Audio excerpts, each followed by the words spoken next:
Welcome back. My name is Yvonne Reege. I'm a licensed clinical addictions counselor in Indiana. And today I would like to look at the game of Jenga a little further. A couple of days ago I posted part 1 related to coming up with questions as you play a game with your family. This is something I've done in groups with my clients. And I've recognized that people share at a deeper level when they are able to play a game.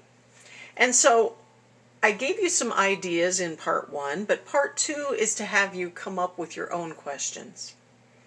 Now, one of the things that you may be thinking about related to the coronavirus is that elephant in the room, so to speak, of fear. In fact, the other day I was talking to someone who told me about how there were children who came to a parent asking questions about whether or not they might need to eat the pet of their family. They were worried about food. And this parent was able to ask more questions and understand from the child's perspective and to explain that stores were still open.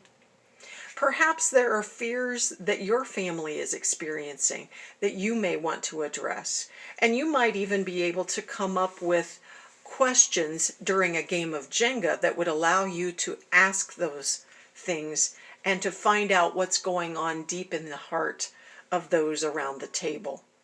Perhaps you would even want to ask something to begin the game, like, what feels hard right now? What feels difficult about staying home during the coronavirus? See what people say.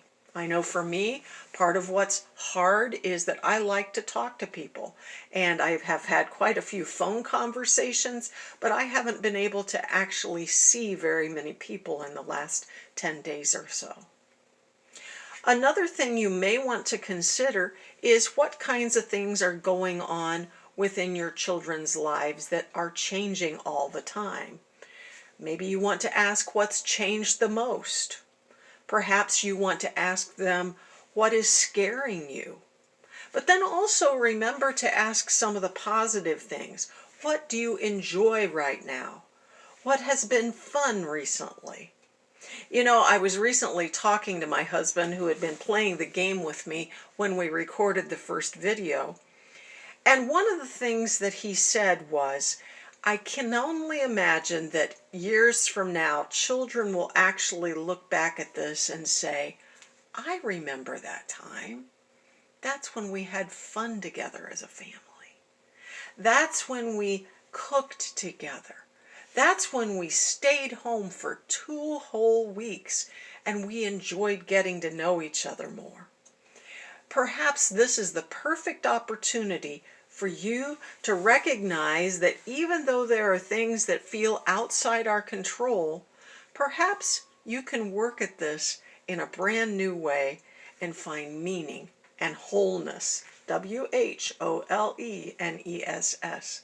in life. Peace to you.